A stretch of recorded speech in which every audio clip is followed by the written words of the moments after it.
Hi everyone, my name is Duarte. I'm a software engineer at Midokura, and I'll be talking about MidoNet and how it interacts with the Open vSwitch kernel Datapath. Like OVN, MidoNet is an open source network virtualization overlay software. And what it does is that it transforms this, where you have VMs from a bunch of tenants spread out across compute nodes, and it transforms that into a virtual topology where VMs, containers, bare metal servers are organized by tenants. They are connected to tenant bridges, which are connected to tenant routers, which are interconnected through provider router with uplinks to the internet.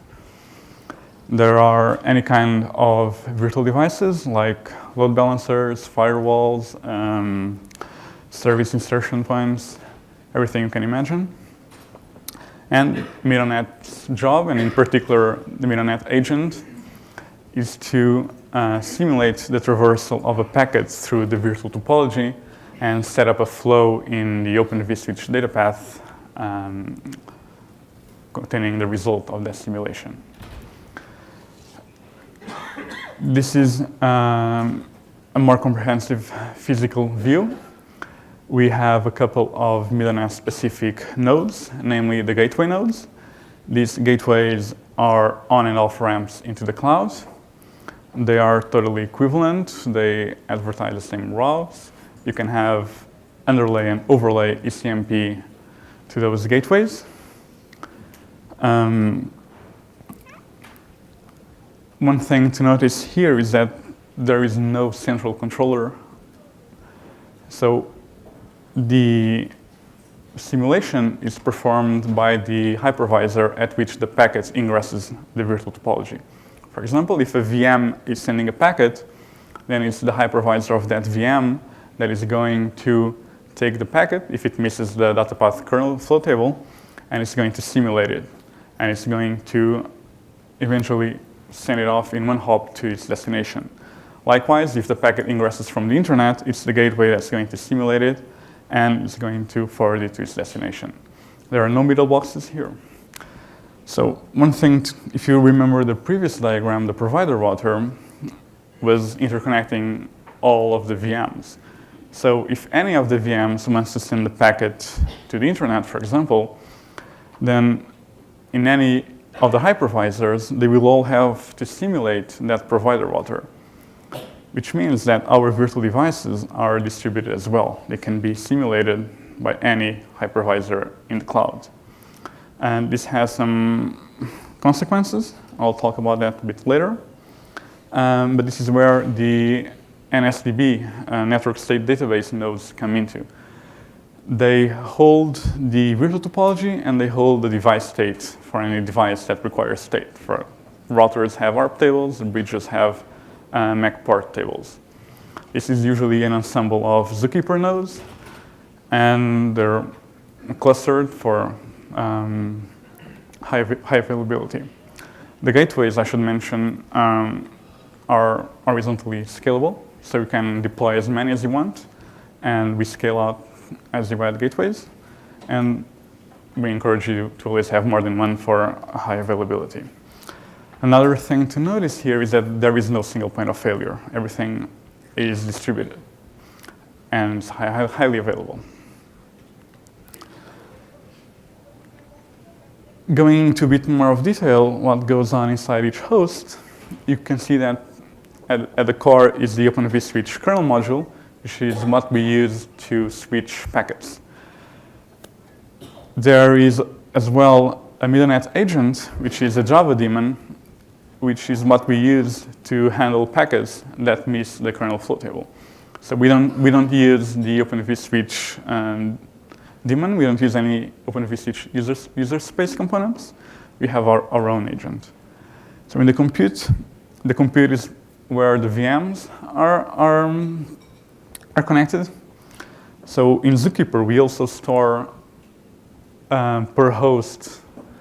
We store port bindings, which consists of the interface name and the virtual port where that VM is connected into the virtual topology. So whenever an interface with that particular name comes up in the local host, the local agent is going to create a binding on a data path for that interface. And it's also going to advertise the local data path port number through Zookeeper, so other hosts are aware of it. When a packet misses the kernel flow table and is handed to the agent,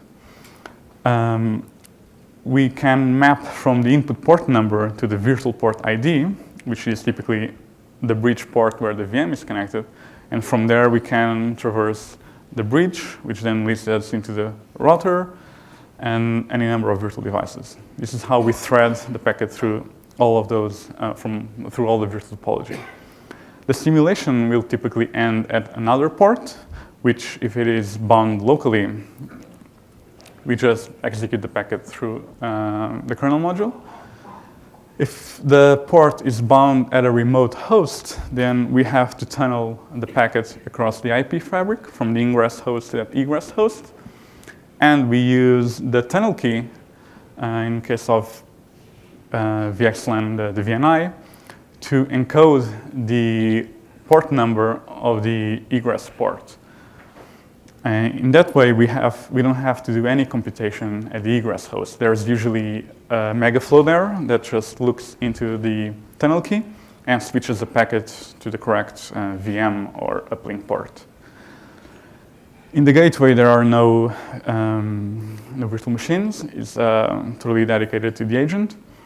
We do, however, run Quagga in a network namespace, which is what we use to learn and advertise routes.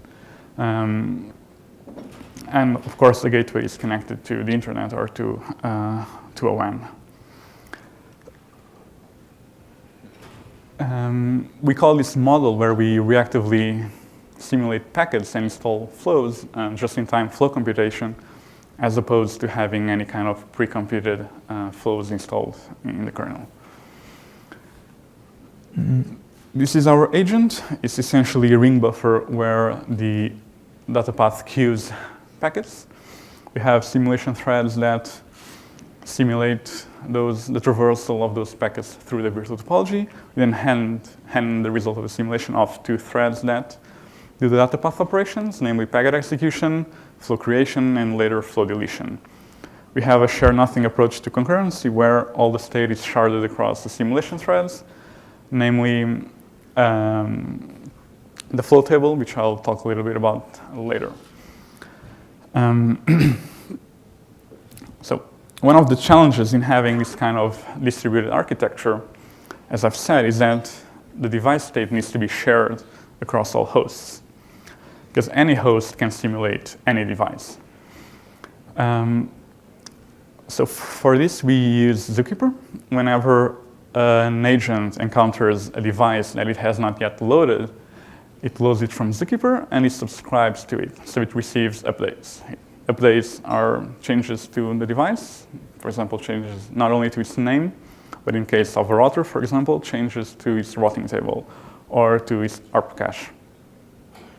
So for example, if we have a blue VM in one hypervisor trying to talk to a yellow VM in another hypervisor, what's going to happen is when the blue VM emits a packet, the agent is going to, if there's no data path flow for it, the agent is going to perform a simulation. And when it reaches the second router, if the router if there was no preceding, if it doesn't know the MAC address of the IP of the yellow VM, then we're going to interrupt the simulation there. We're going to generate an ARP request, and we're going to simulate that ARP request. In this particular case, that ARP request will go onto that bridge where the yellow VM is, and it's going to flood the bridge. So we are going to send an encapsulated ARP request through the IP fabric to all the VMs that are on that bridge. In this case, there is only one, so we only have to tunnel the ARP request to the yellow VM host. The yellow VM will receive this packet, and it will reply. That reply will be handled not by the host of the blue VM, but by the host of the yellow VM, naturally.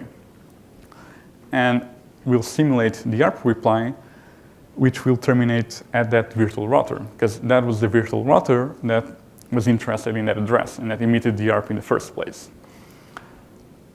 Interestingly, it was the same virtual device, but it was on a simulation on a different host. So how do we get the state over from the yellow VM's host over to the blue VM's host? We write the ARP entry to Zookeeper. And because the host of the blue VM was subscribing to updates for that particular virtual router, then it is notified of the new ARP entry. And it can thus finish the simulation that was suspended and correctly tunnel the packet over to the host of the yellow VM. So this is one example of state. Another more interesting example is flow state. And by flow state, I generally mean layer 4 state, such as connection track information or net bindings. This type of state has much higher churn, is much higher volume.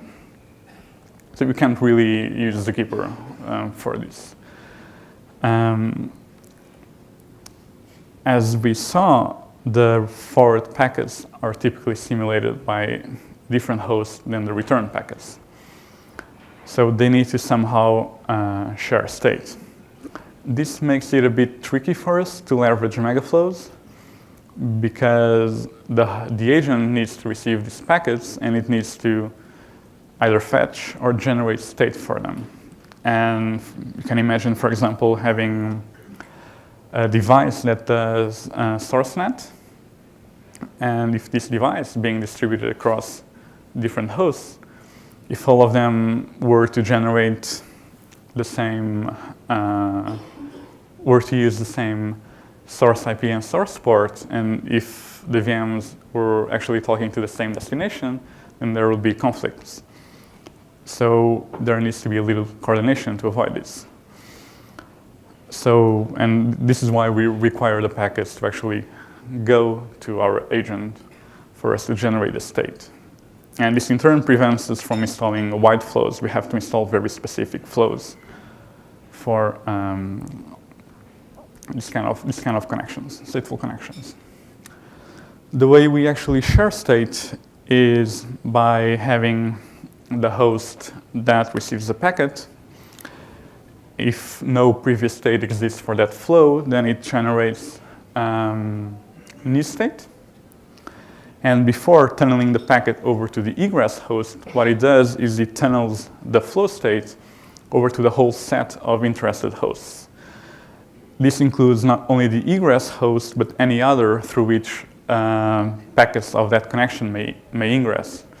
For example, if there is asymmetric routing in the underlay, in case of the gateways, for example, then any of them can receive future forward packets. After we do this and share state with everyone, then we can tunnel the packet over to the egress host. When the return packet is emitted by, is handled by the egress host, then it has the state locally. It can use it to, for example, reverse a DNAT, and then tunnel the packet over to its destination. If another forward packet happens to ingress a different node, then the same thing happens. We already have the state locally. We can just use it. So how does the agent talk to the datapath? We have our netlink implementation for RT netlink and ODP. We model replies and notifications as asynchronous streams. Notifications are an infinite stream. Replies can be a stream with one element or many if they are multi-part replies.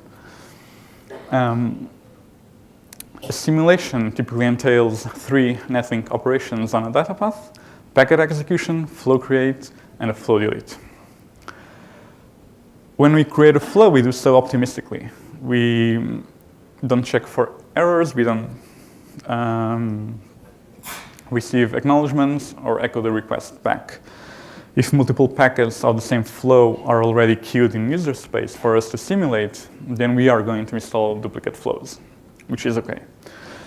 Flow deletions, we do echo back, so we can get statistics and update our metering and our counters to know how many bytes a given virtual device has seen. For request reply kind of stuff, we have a lock-free ring buffer that can handle a publisher thread, which serializes a request to pre-allocated byte buffers and registers an observer through which the replies are going to be received.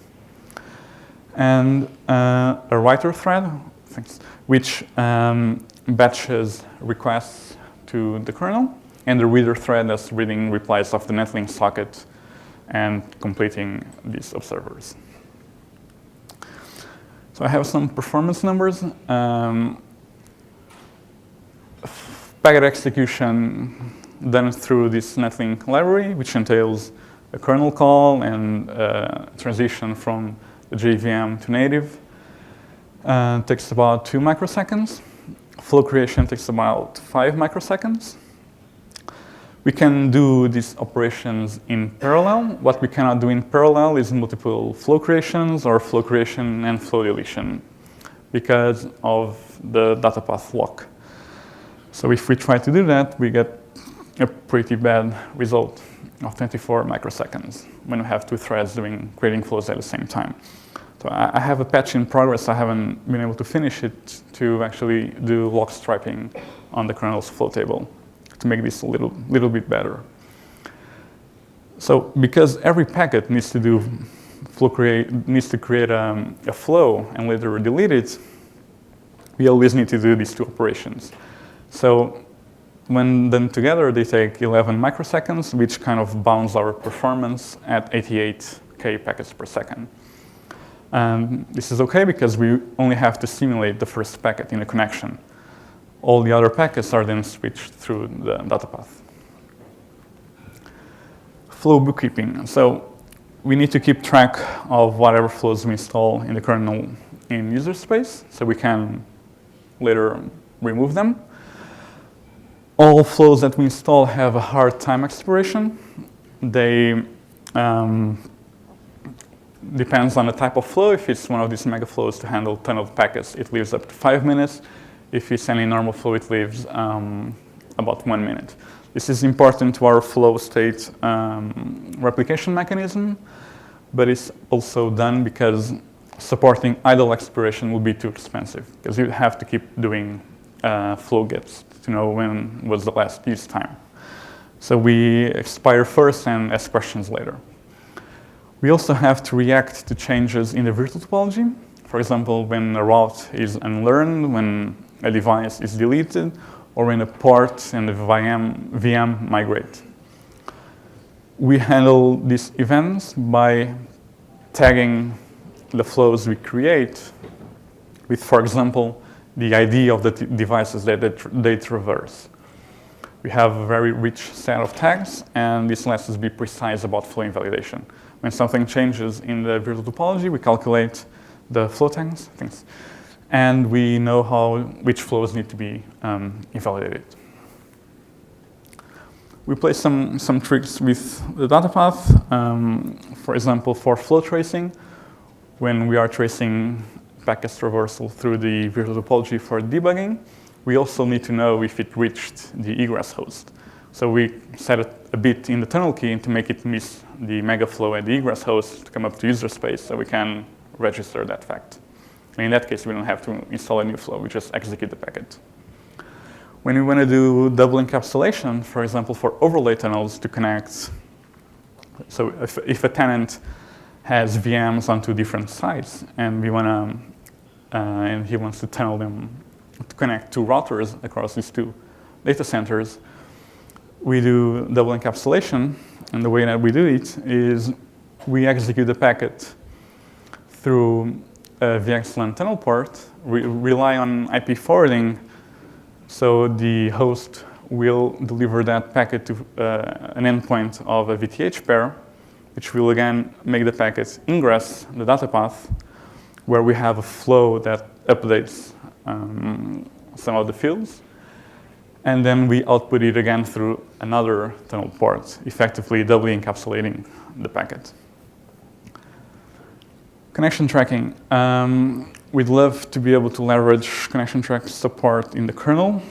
However, it's a bit tricky because of what I already described regarding flow state.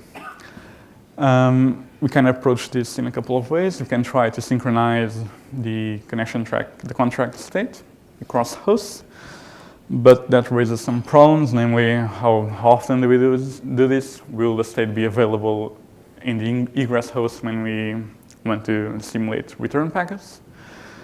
Or we can try and somehow confine flows to a particular compute host, but this has some problems, like we have to do a partial simulation at the gateway, deliver the packet to the compute, and have the flow leave there and the connection tracking be done there. This also puts more load on compute nodes, which is not great, and it introduces a single point of failure. So this is still an open problem for us. And this is all I have time for, so I'll take any questions that you have. Let's thank our speaker. And we do have a few minutes for questions, so please step up. You mentioned some statistics around like deletion of flows, and I was curious if that was using the UFID feature or not. Not yet. We still identify flows through the whole flow match. Okay. We're still not taking advantage of the... Okay. I was curious if there'd be a difference, but yeah. We have time for more questions if anybody has one. Hey, so correct me if I'm wrong, but MidoNet kind of looks like the OVS control plane plus oven. They're kind of similar, equivalent. So could you maybe just compare and contrast the two solutions, both in terms of their architecture and maybe some of the performance figures you have there as well? Wait a minute. So that'll be a whole different talk. There are some differences that we have in relation to OVN, namely how we handle flow states and the type of stateful devices that we support. For example, stateful NAT that we support, and OVN, as far as I know, doesn't. Other than that, the architectures look similar. As for performance, our performance will be a little bit behind because we have we do reactive flow programming, and we have a Java daemon. So,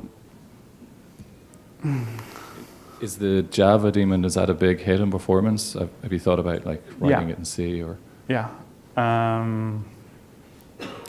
So having the daemon in Java has both upsides and downsides. It makes for a very easy design and implementation of a lot of features, but the fast path brings a lot of problems because you don't want to have the garbage collector pausing the agent for a couple of seconds and not allowing it to do any work. So we have to do a lot of work to get around that, and it's still something that's in progress. Okay, thanks. So I personally find it interesting that your user space implementation has chosen a different set of trade-offs from ours, from the OVS vSwitch user agent, and it should be. I hadn't realized that, and perhaps we can learn something from that. I'm sure the trade-offs are different. Yeah, definitely. Let's thank our speaker again.